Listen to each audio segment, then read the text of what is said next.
यति बेला मसँग संवाद गर्नको लागि पुण्य गौतम हुनुहुन्छ। पुण्य सर नमस्ते, यहाँलाई स्वागत छ। थ्याङ्क यू सो मच, धन्यवाद। जेएनजी अभियानता अगुवा भनेर परिचित सुदन गुरुङले धरान उपमहानगरपालिकाका मेयर, त्यसै गरी संस्कृति पार्टीका केन्द्रीय अध्यक्ष समेत हुनुहुन्छ हर्क साम्पाङलाई सुदन गुरुङले भेट्ने कुरा आएको छ। उहाँ धरान जाँदै हुनुहुन्छ सुदन गुरुङ भन्ने कुरा आयो, तर हर्क साम्पाङले भने नभेट्ने जस्तो कुराहरू आइराखेको छ। सुदन गुरुङ र हर्क साम्पाङको सम्भावित भेटवार्ता कसरी हेर्नु भएको छ तपाईँले? होइन, एउटा भाइको हिसाबले यसो भविष्यको म प्रधानमन्त्री हुँ भनेर राष्ट्रवादी शङ्खघोष गर्नुभएको हर्क साम्पाङज्यूलाई यसो भेटेर एउटा सेल्फी खिचौँ, एउटा यसो राम्रै फोटो लिउँ भन्ने उद्देश्यले गएर फोटो खिच्दा र त्यसलाई जन्मदिन वा हर्क साम्पाङज्यू सिंहदरबार आउने सुनिश्चित भएपछि त्यो फोटो पोस्ट गर्न भेट्ने उद्देश्य राख्ने भने ठिकै हो। अब धरानै आउन त प्रतिबन्ध लगाउन सक्दैन। नेपाली नागरिकले नेपाली नागरिकलाई अपराध गरेको छैन भने व्यक्तिगत रूपमा म तपाईँको फ्यान हुँ, एउटा फोटो खिच्न चाहन्छु, यसो सेल्फी पनि खिच्छु भन्दा केही फरक परेन त्यसको लागि। तर नेतै बनेर सुशीला कार्कीको बायोलोजिकल होइन साइकोलोजिकल जेठो छोरो बनेर रवि लामी छानेर बालन शाहको दूत बनेर अनि घिसार र लतारेर जसरी पनि गाडीमा हालेर प्लेनमा हालेर झ्याइकुटी पारेर यता ल्याएर एकता गराउँछु भन्ने ताङदुरे कुरा लिएर गयो भने चाहिँ सायद सुदन गुरुङले त्यो नियति भोग्नु पर्ने छ जो उनले सोचेका छैनन्। खबरदार, देशभक्तहरूको शरीरमा सफेद पोसाकमा देशघातीहरूको बारबारा फाउन्डेसनवाला छिटा नपरोस्। त्यो छिटा पार्नको लागि, त्यो जुठो लगाउनको लागि जान खोजेको होला। तपाईँको प्रयास भनेको तपाईँको हात्ती आए फुस्सा हुन्छ, त्यो त्यसै सेलाएर जान्छ। देशभक्त हर्क साम्पाङज्यूलाई बिटुल ल्याउनको निम्ति तपाईँले सक्नुहुन्न। सुदन भाइ, तपाईँले सोचेको होला म यो कुलमान घिसिङलाई यो बौद्धको एउटा होटलबाट झ्याइकुटी पारेर लगेँ अनि सहमति गराएँ भनेर। कुलमान घिसिङ तपाईँभन्दा धेरै बाठो मान्छे हो, तपाईँले नलगे पनि उहाँ त्यहाँ जानुहुन्थ्यो।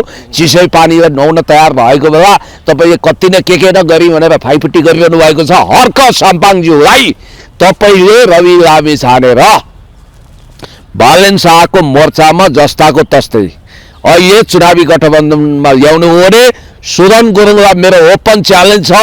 यो मेरो बाचा हो, यो मेरो बाजी हो, म यो बेट गरेँ। तपाईँलाई भन्छु, म मेरो लाइब्रेरीमा भएका 10,000 किताब पढ्ने त बानी छैन होला, तर त्यो 10,000 किताब के ल्याउनुहुन्छ तपाईँ? कुन गाडी ल्याउनुहुन्छ? मिनी टाटा ल्याउनुहुन्छ? त्यसमा पनि अड्दैन होला। मेरो लाइब्रेरीमा भएको 10,000 किताबमा थप 10,000 इनाम पनि घोषणा गरेर म तपाईँलाई पुरस्कार दिनेछु। तर तपाईँले हर्क साम्पाङज्यूलाई त्यो मोर्चामा ल्याउन सक्नुहुन्न। यहाँनिर अब जस्तो अब सुदन गुरुङले चाहिँ रवि बालेन कुलमानलाई एकै ठाउँ ल्याए भनेर खुसी मनाउँदै थिए, अब म हर्कलाई पनि मिलाउँछु भनिराखेका थिए र यो बिचमा धरान जाने कुराहरू आइराखेका छ। तपाईँले भन्नुभयो राष्ट्रवादी मोर्चाबाट कति पनि हर्क साम्प विचलित हुनु, उहाँले पनि भन्छ बरु हिमाल हल्लेला, तर म राष्ट्रवादी अडानबाट मेरो जिउ कति पनि हल्लिँदैन, बरु हिमाल हल्लेला भन्नुभयो। त्यसको लागि त उहाँको चट्टानी अडान छ। हिमालय जत्तिकै सशक्त वज्र ठिङ्गा भएर बस्नु भएको छ। देशको पक्षमा, जनताको पक्षमा, विकासको पक्षमा, समृद्धिको पक्षमा, माटोको पक्षमा, हिलो चटाइमा गुन्द्रीमा बसेर एउटा लामो सपना देख्नुहुने लङ रेसको घोडा जस्तो हर्क साम्पाङज्यूलाई 2 कौडीका देशघाती जसको न कुनै योगदान छ न केही छ, यस्ता टपरटुया लाल बुजरकट यी खालका 3 न 13 का हलो न धुरीको बल्लो टाइपका कहाँबाट झुल्किएका झिल्के तिल्के मिल्केले प्रभाव पार्न सक्दैनन्। उहाँ भने जमिनमा जरा गाडेको मान्छे हो। उहाँको रुट, उहाँको जरा भनेको देशैको जमिनमा छ। त्यस कारणले गर्दाखेरि यो दुस्साहस नगर्दा हुन्छ, यो दुस्वप्न नदेख्दा हुन्छ। हर्क साम्पाङलाई राष्ट्रघाती जुवा मुनि नारौला भन्ने सपना त्यत्तिकै असम्भव छ जति सूर्य पश्चिमबाट उदाउनु असम्भव छ, जति गोरु ब्याउनु असम्भव छ।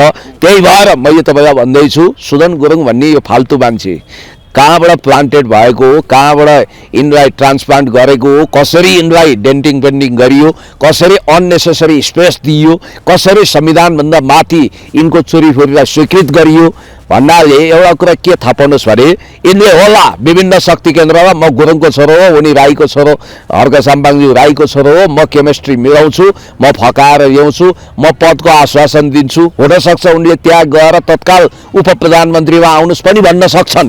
याद गर्नु होला, याद गर्नु होला।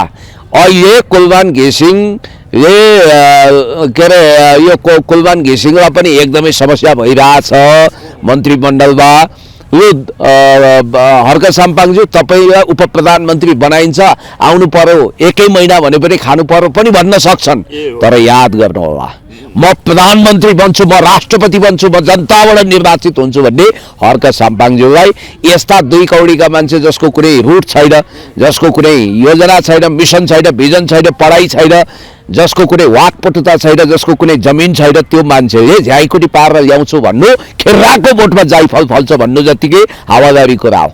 उहाँले एक अन्तर्वार्तामा भन्नुभएको छ नि, ल ठिक छ, ल मिल्नेले भए। पहिलो कुरा उहाँहरूले रवि बालिन कुलमानले एमसीसी गलत छ भनेर सार्वजनिक रूपमा भाषण वक्तव्य दिन सक्नुहुन्छ र दिन सक्नुहुन्छ भने बल्ल सहकार्यको लागि मेरो भन्नाले वार्ता हुनसक्छ, संवाद हुनसक्छ, छलफल हुनसक्छ भन्नुहुन्छ। कसरी उनीहरूले रवि बालिन कुलमानले कुनै सार्वजनिक भाषणमा कार्यक्रममा गएर एमसीसी गलत रहेछ भन्ने कुरा उहाँहरूले घोषणा गर्न सक्नुहुन्छ होला? त्यही भएर त्यो फेरि मिल्ने सम्पूर्ण शर्त होइन, संवादको ढोका खोल्न। अझ म तपाईँलाई सहजीकरण गर्छु, हर्क साम्पाङज्यूसँग औपचारिकमा राजनीतिक संवादको ढोका खोल्नु छ भने बालन शाह, कुलमान घिसिङ र रवि लामिछानेले मिलेनियम च्यालेन्ज कर्पोरेसन एमसीसी भनेको इन्डो पेसिफिक स्टडीसँग जोडिएको छ। यो अमेरिकी सैन्य रणनीतिसँग सम्बन्धित हो, यो गलत छ, यसले नेपालको सार्वभौमसत्ता खतरामा पार्छ, यसले विदेशी हस्तक्षेप निम्ताउँछ, यसले नेपालको असंलग्न परराष्ट्र नीति र पञ्चशीलतामा दखल दिन्छ भनेर भोकली बोल्नु पर्यो। त्यति मात्रै होइन, पार्टीभित्र अटाएका फ्री तिब्बतवाला, त्यसपछि दोस्रो शर्त आउँछ वार्ताको टेबलमा, त्यसपछि बस्ने ढोका बल्ल खुल्ला अनि वार्तामा हुने एजेन्डा निकै हुन्छन्। त्यो भनेको के भने यो जुन हजारौं हेक्टर जमिन मिचिएको छ सिमाना पारीबाट, त्यो भारतले मिचेको जमिनको विषयमा पनि उहाँहरू स्पष्ट हुनुपर्छ। त्यति मात्रै होइन, देशमा जति पनि असमान सन्धि सम्झौता भएको छ त्यसको विरुद्ध पनि उहाँहरू बोल्नुपर्छ। त्यति मात्रै होइन, फ्री तिब्बत मुभमेन्ट चर्काउने गरी फन्डिङ गर्ने वार्नर फाउन्डेसनको महासचिवको रूपमा रहेकी मोना अन्सारीलाई अहिले राष्ट्रपालले किन समानुपातिक सूचीमा राख्यो त्यसको जवाफ पनि दिनुपर्छ। त्यति मात्रै होइन, भन्नुभएको छ समानुपातिक सूची हामी सच्याउँछौँ भन्नुभएको छ, तर निर्वाचन कानुनले भने एकचोटि लिस्टिङ गरेर बन्द सूची बुझाइसकेपछि त्यहाँ कमा फुल स्टप अथवा नाममा अब रस्व दीर्घ मिलिन त्यस्तो भयो नि सच्याउन मिल्ने, तर नामै परिवर्तन गर्न मिल्ने, सूचीलाई तलमाथि गर्न मिल्ने त्यस्तो चाहिँ हुँदैन भन्ने। अब उहाँको जमानादेखिको एकजना दोस्त हुनुहुन्छ, राम्रो गायक, मेरो गाउँ निजगढमै जन्मिया हो उहाँ, रामकृष्ण ढकाल। रामकृष्ण ढकालजीले सायद रवि लामिछानेजीको लागि नि गाइदिनु भयो होला यो गीत। यो त सब भन्ने कुरा न हो, यो सब भन्ने कुरा हो, याद गर्नु होला। अब कस्तो कुरो गर्नुहुन्छ, अब अरबपति चन्द्र ढकालको छोरा सचिन ढकाल 2 नम्बरै परे। अब त्यो यस्तो हुन्छ, जस्तो के हुन्छ भने तपाईँको नाममा त्रुटि भयो भने सचिन सक्छ। जस्तो मेरो नाम PUNY पुण्य छ, त्यसैले PUNNEY लेखिदियो भने त्यो लेखिदियो भने त्यहाँ सच्याउन मिल्यो। पुण्य नबुझेर पुष्प लेखिदियो भने, जस्तो अण लेखिन्छ नि पुण्यमा, यो पुष्प भनेर लेखिदियो भने त्यो सच्याउन मिल्यो। प्रसादको ठाउँमा पर्साई भयो भने अब त्यसकारण अरू कुरो त सच्याउन मिल्दैन, नम्बर सच्याउन मिल्दैन, अनि एउटा नाम झिकेर अर्को नाम पनि राख्न मिल्दैन। त्यसकारण मान्छेको आँखामा छारो हालेर मान्छेलाई नबुझ्नेलाई ल हामीले प्रयत्न त गरे के गर्नु अब हुँदै भएन भन्नको लागि बाहना खोजेको। तपाईँलाई अर्को इन्ट्रेस्टिङ कुरो म के गरिदिन्छु भने अघि नै मैले तपाईँलाई भनेको थिएँ कि टासी भनिने ती युवती जो तिब्बती धर्मशालामा बसेर पढेका छिन्, उनी फ्री तिब्बतको लागि गतिविधिमा संलग्न भएको र उनको नागरिकता पनि डेन्जर जोनमा शङ्काको घेरामा छ भनिएको छ।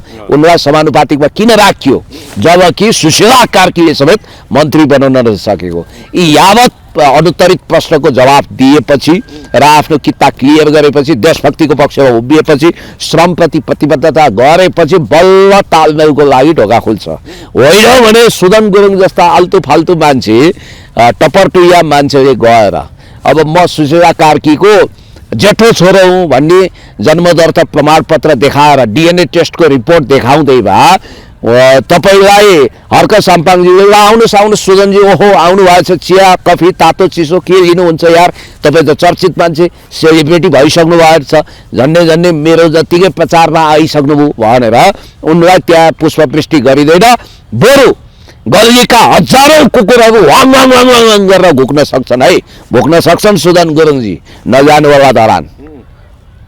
हर्क साम्पाङले सुदन गुरुङलाई भेट्नुहुन्न होइन हर्क साम्पाङज्यूलाई गएर अननेसेसरी प्रस्ताव राख्यो भने हर्क साम्पाङज्यू त बुद्धवादी हुनुहोला तर अरूले हातमा दही जमाउँदैनन् हड्डी पसली हुने खतरा पनि हुन्छ त्यस्तो खतरा पनि हुन्छ हुँदैन त एउटा देशभक्तलाई गएर मान्छेको दिमाग खराब गर्नुहुन्छ उहाँ पनि हाम्रै लाइनको मान्छे हो एउटै हो बाहिर यसो देखाउने राष्ट्रवाद भने टालो हो त्यो थाङ्नु हो त्यो बाहिर देखाउने कुरा हो भित्रभित्र हामी मिलिसक्यौँ हामी मिल्यौँ नै भनेर फोटोसोटो खिचेर दुष्प्रचार गर्ने हो भने त हड्डी पसली गरिहाल्छ नि एउटा देशभक्तको होर्बत लिन पाइन्छ त होइन उहाँले त भन्नुभएको थियो नि एमसीसी वादी र लुसिर वादीहरूको दुध भएर मलाई कसैले भेट्न नआए हुन्छ मिडिया ट्रायल नगरे हुन्छ भन्नुभएको एक्ज्याक्टली मिडिया ट्रायल अचाक्री भएको छ सुदन गुरुङले धेरै गरेका छन् र त्यही बेलामा चाहिँ किन बुद्धि नफिरेको त उहाँलाई डेपुटी प्राइम मिनिस्टर र प्रधानमन्त्री बन्न आउनु भएको थियो उहाँले सेक्रिफाइस गर्नुभयो डेपुटी प्राइम मिनिस्टर सहित होम मिनिस्टर बन्ने कुरामा चाहिँ तपाईँले गएर हतार कुदेर बालेन्द्र कुरा लगाउने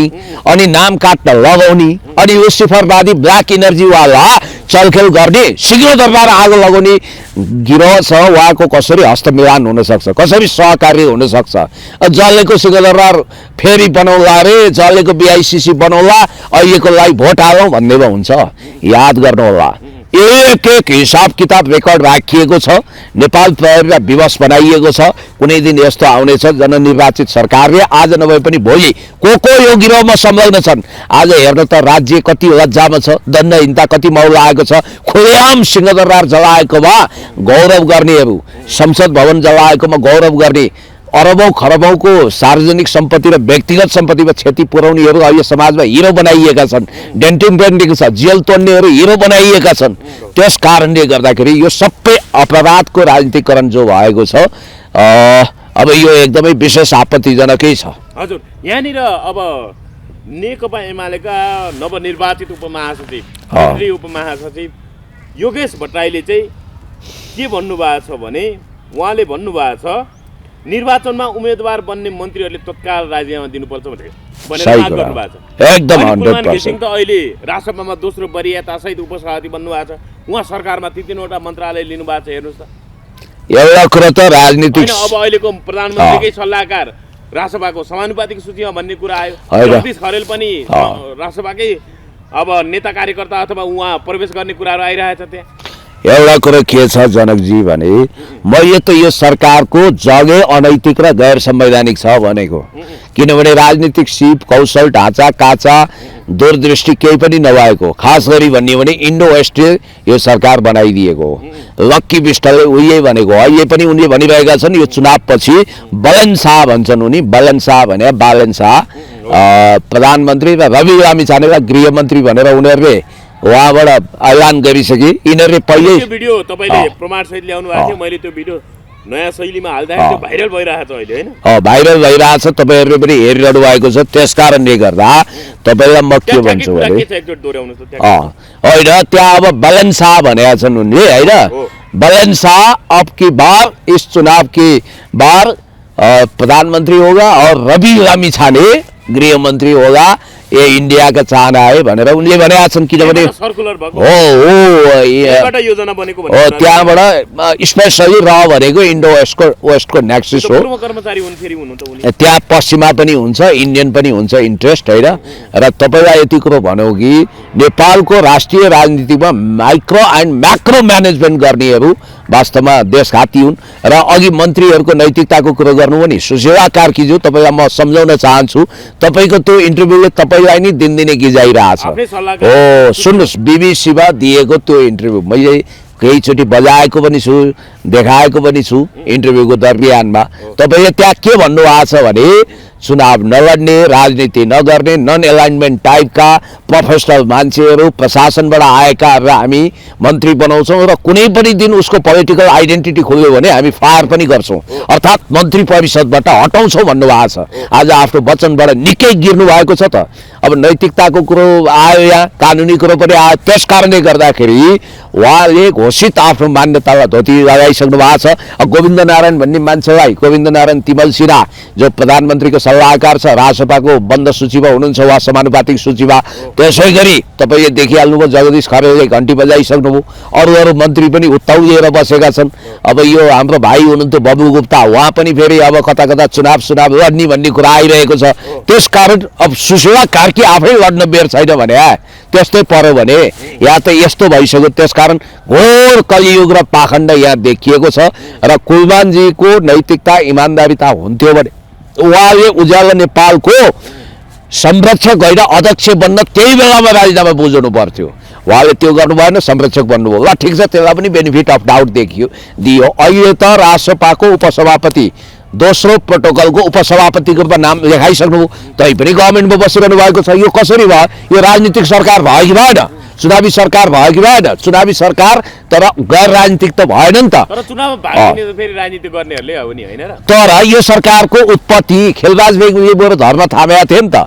भोलि राजसभाको मन्त्रीले राजसभाको पक्षमा माहौल बनाउँछ कि बनाउँदैन? इन्डिपेन्डेन्ट भयो त यो सरकार। किनभने खुलेरै राजसभा रविजी हुनुभयो, हुन त राजसभा वा जेनजीवाला को नाम बेचेर आएको सुशीला कार्कीको होल टिमै त्यसैसँग अट्याच छ भन्ने बित्तिकै अहिले यो सरकार सुशीला कार्कीको मात्र नभई राजसभाको पनि सरकार हो। राजसभा गभर्मेन्टमा छ, राजसभा सरकार हो, राजसभा औपचारिक रूपमा सरकारमै सहभागी भयो, राजसभाकै सरकार हो, प्रतिनिधित्व भयो हो, राजसभाकै सरकार हो। राजसभाको सरकारको तर्फबाट सुशीला कार्की प्रधानमन्त्री हो भनेर के कबुल गर्नु पर्यो? देखियो त कुलमान घिसिङजी थर्ड इन कमान्ड राजसभाको नेता हुनुहुन्छ, जगदीशजीले घन्टी बजाउने। सरकार भन्नाले राजनीतिमा आबद्ध नभएका व्यक्तिहरूको स्वतन्त्र सरकार भन्ने कुरा आएको थियो। अब सरकारमा पार्टीकै नेताहरू सहभागी भएको अवस्थामा त निष्पक्ष चुनाव हुन नसक्ने अवस्था हुन सक्छ भनेर चिन्ता एकदम अब तपाईँ स्पष्ट हुनुहोस्।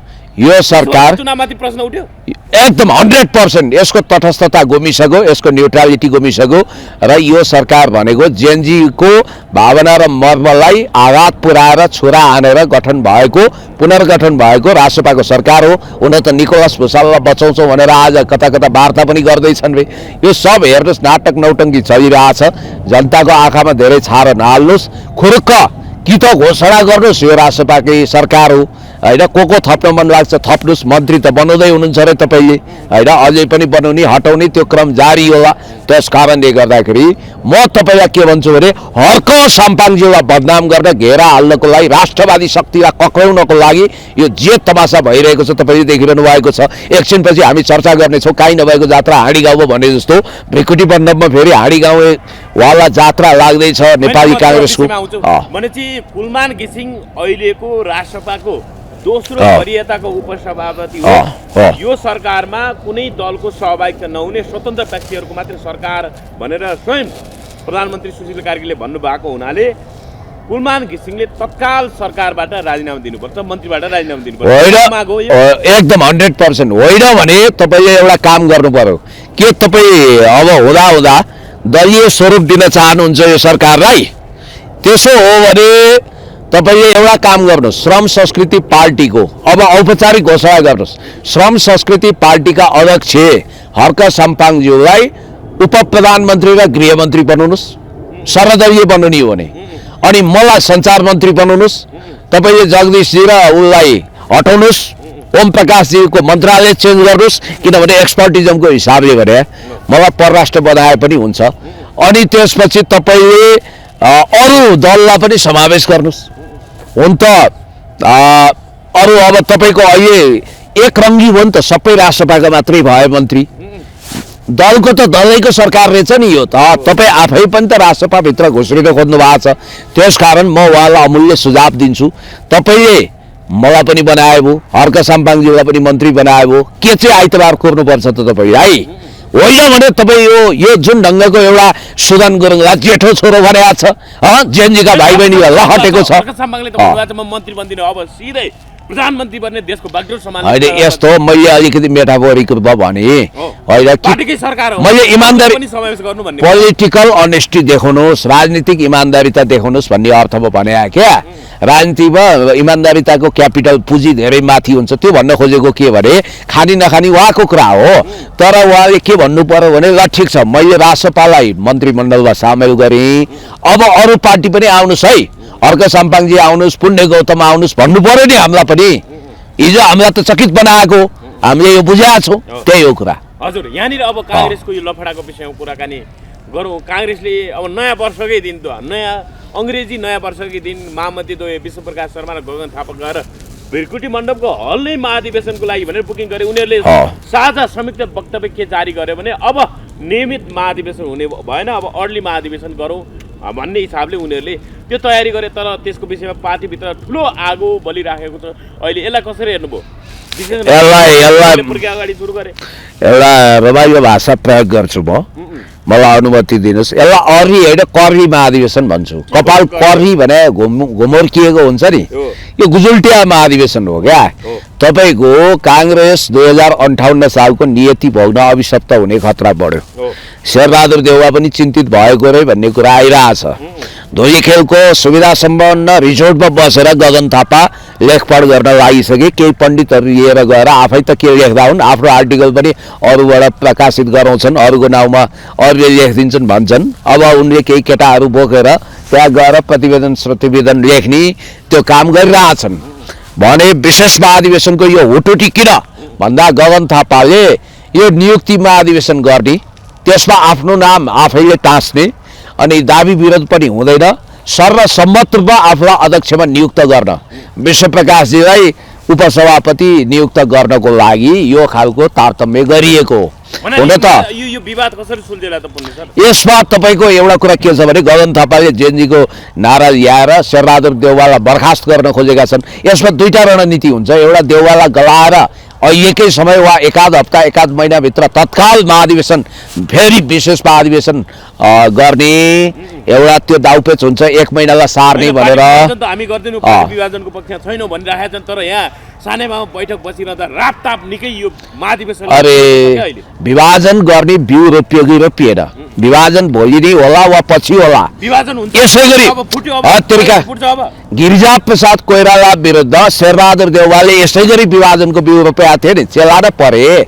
तपाईँले जब त्यो महाधिवेशन गर्नुहुन्छ त्यो महाधिवेशनमा शेरबहादुर देउवाको कार्यसमिति अस्वीकृत हुन्छ, अवैधानिक हुन्छ, नयाँ महाधिवेशनको नाउँमा गगन थापालाई सभापतिको शपथ खुवाएपछि अनि विभाजित भएर कस्तो कुरो गरे कि त्यहाँ जानु पर्यो लुरुक्क पर्र भनेपछि या त यो महाधिवेशन रोक्छन् या विभाजित हुन्छ भने चाहिँ यो कांग्रेस विभाजन भइसक्यो, औपचारिक रूपमा त्यो घोषणा हुन मात्रै बाँकी हो। त्यही भएर अहिले कांग्रेसभित्र एउटा चिसो शंकाको सुस्केरा के काडिँदैछ भने जुन पावर सेन्टरले रवि लामिछाने कुलबान घिसिङ र बालन शाहलाई एक ठाउँमा जोड्यो, त्यही पावर सेन्टरले गगनलाई जेएनजीको नाउँमा उत्तेजित गराएर उनलाई विशेष महाधिवेशन गराउँदैछ भन्नेको पनि कमी छैन। किनभने 2008 देखि अमेरिकन की कन्ट्याक्ट पर्सनको रूपमा नेपालको महत्त्वपूर्ण सूचना विदेशीलाई सप्लाई गर्ने को सबैलाई थाहा छ।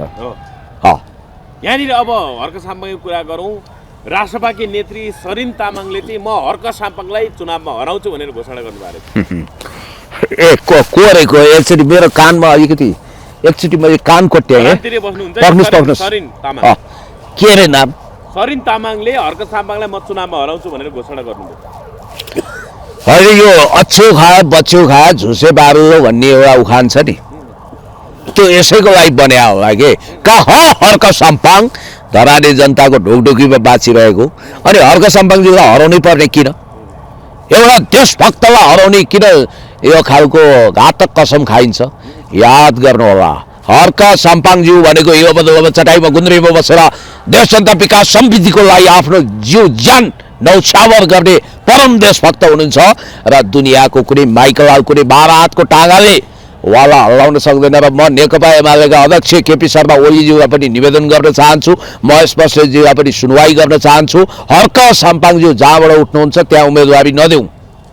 यति भन्नुहुन्छ तपाईँ हो दिनु हुँदैन सलिम तामाङले कति भोट ल्याउनुहुन्छ हो अब हेर्नुहोस् अर्को सामूलाई जित्नुहुन्छ उहाँले नेकपा एमाले उम्मेदवारी नदिन सक्छ काङ्ग्रेसले सोच्न सक्छ यदि ऊ इमान्दार हो भने तर सच्चा लोकतान्त्रिक देशभक्त हर्क साम्पाङज्यूलाई हराउनै पर्ने यो आवश्यकता किन परेछ रासोपाले ए बाबा रासोपाले त हर्क साम्पाङज्यू जहाँ उठ्नुहुन्छ त्यहाँ उम्मेदवारी दिन पो भन्नुपर्छ त यदि नैतिकता र हिम्मत छ भने हराउन सम्भव छैन एउटा कुरा के भने हर्क साम्पाङको क्षेत्रमा जमानत जोगाएर देखाउँदा त्यो ठुलै बहादुरी हुनेछ जमानत मात्रै जोगियो भने पनि मिठाई बाँडे हुन्छ सलिम तामाङको लागि त्यो याद को पात्र उठ्छ के गर्छ आई डोन्ट नो तर हर्क साम्पाङज्यू भनेको त्यो धर्रा हो जसलाई हल्लाउन सक्दैन 72 को भूकम्पले ढाले जस्तो धर्रा होइन अहिले उभिए जस्तै भीमसेन थापाले बनाए जस्तै धर्रा हो त्यसकारण याद गर्नु होला यो दिवा स्वप्नबाट चाँडै मुक्त हौँ र हर्क साम्पाङलाई हराउनको लागि देशी विदेशी